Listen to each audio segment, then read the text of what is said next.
Aventus ဆိုတဲ့စကားလုံးကလာတင်ဘာသာစကားဖြစ်ပြီးတော့မှကျွန်တော်အင်္ဂလိပ်လိုကြားတော့ဘယ်လိုခေါ်လဲ solution event arrival coming ဆိုပြီးတော့မှဘာသာပြန်ထားတယ်ဆိုတော့ဒီ Aventus ရဲ့အတိတ်ဘက်ကသခင်ယေရှုကြွားရောက်လာခြင်းတိုက်ရိုက်ပြန်မယ်ဆိုလို့ရှိရင် coming arrival ကြွားရောက်လာခြင်းရောက်ရှိလာခြင်းလို့ဘာသာပြန်ထားပါတယ်ဒါပေမဲ့ဒီ Aventus ဒီလက္ခဏာတွေကပါလေဖျားချောင်းထဲသွားတဲ့အခါမှာဘန်ကွင်းခေါ်မလားတည့်ရွအစင်းလေးတွေနဲ့ဆယ်ဝိုင်းလောက်ပြီးတော့မှဖျောင်းတိုင်းလေးတိုင်းထွန်းထားတယ်ဒါကပါလေဒီ Aventus ပထမပတ်မှာဒါလေးကိုစတင်ပြီးတော့မှလောက်ဒါပါလက္ခဏာလဲဆိုပြီးတော့မှကျွန်တော်တို့မင်းမြန်ဖူးကြမယ်ထင်ပါတယ်ဆက်စုဖူးကြမယ်ထင်ပါတယ် Aventus ကာလာရောက်ပြီဆိုလို့ရှင်ဒါအမြဲတမ်းကျွန်တော်ကက်သလစ်ဖျားเจ้าမှာရှိတယ်ဘန်ကွင်းဒီဆက်ဝိုင်းကဘာကိုပုံဖော်တယ်လဲဆိုလို့ရှင်တော့ကျွန်တော်ဖျားသခင်ထာဝရတည်နေသောဖျားဖြစ်တယ်နောက်တစ်ခုဒီဘန်ကွင်းဆက်ဝိုင်းထဲမှာအတိရွအစင်းလေးတွေပန်းခတ်ဒီတိရွအစင်းလေးတွေကိုလောက်ထားတာတွေ့လိမ့်မယ်ဒါဟုတ်ပါပြချင်တယ်လဲဆိုလို့ရှင်သန်နေခြင်းဖျားကဘယ်တော့မှပျောက်သွားမှာမအမြဲတမ်းရှင်သန်နေတယ်နောက်တစ်ခုကျွန်တော်တို့သိထားရမှာက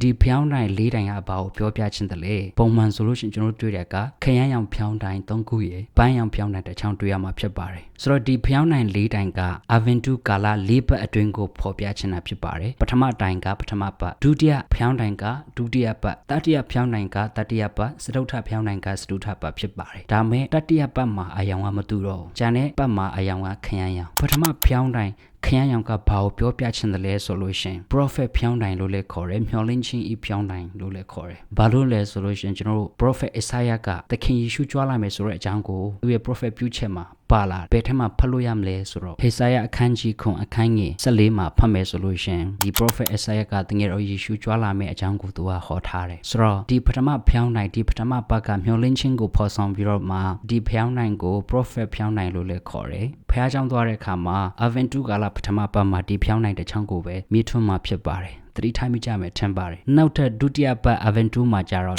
ဒုတိယဖျောင်းတိုင်းကိုလည်းထွန်းမှာဖြစ်တယ်ဆိုတော့ဒီဖျောင်းတိုင်းရဲ့အတိတ်ပဲကငင်းချမ်းခြင်းကိုပုံဖော်နေတဲ့ဖျောင်းတိုင်းဖြစ်တယ်ကျမ်းစာထဲမှာပြန်မှာတွေ့နိုင်တယ်ဆိုလို့ရှင် Mary နဲ့ Joseph သခင်ယေရှုအတွက်မမွေးဖွားလာခဲ့မှာ Nazareth ပြည်ကနေ Bethlehem မြို့သို့ရွှေ့လာတဲ့အကြောင်းလေးပြောပြချင်တာဖြစ်ပါတယ်။ဘာကြောင့်ငင်းချမ်းခြင်းဖျောင်းတိုင်းလဲဆိုတော့သခင်ယေရှုမမွေးဖွားခင်လေးမှာသူတို့ကအခက်အခဲတွေတွေ့နေဟေရုဖျားကလေးတွေကိုလိုက်ပြီးတော့မှတပ်ဖြတ်နေတဲ့အခါမှာသခင်ယေရှုမွေးဖွားလာဖို့အတွက် Bethlehem မြို့ကိုသွားကြတယ်။သွားပြီးတော့မှအဲ့ North Square ထဲမှာတိတ်ဆိတ်ငင်သက်စွာနဲ့သခင်ယေရှုကမွေးဖွားလာတယ်။ဆိုတော့ဒီဒုတိယဖျောင်းတိုင်းကိုငင်သက်ခြင်းဖျောင်းတိုင်းသို့မဟုတ် Bethlehem ဖျောင်းတိုင်းဆိုပြီးတော့မှနာမည်ပေးထားပါတယ်။တတိယဖျောင်းတိုင်းကပါလဲဆိုလို့ရှင်တတိယဖျောင်းတိုင်းကပျော်ရွှင်ခြင်းကိုပုံဖော်နေတဲ့ဖျောင်းတိုင်းဖြစ်တယ် joy ဖြစ်ဘာလို့လဲဆိုလို့ရှင်သင်ငယ်တော်ယေရှုကမွေးဖွားလာပြီအဲ့တော့တရားဓမ္မတော်တွေကသူ့เจ้าသားအရီကိုလာပြောတယ်သင်ငယ်တော်ယေရှုမွေးဖွားလာပြီဆိုတော့သူတို့ပြောကြတယ်လာပြီးတော့မှကွန်ပျူတာတွေကာရဝပေးကြဆိုတော့တတိယပတ်ဟာဒီပျော်ရွှင်ခြင်းကိုဖော်ဆောင်ပြီးတော့မှဒီဖျောင်းတိုင်းကလည်းတတိယပတ်အဝင်တုကိုပုံဖော်နေဒါကြောင့်မလို့ဒီပျော်ရွှင်ခြင်း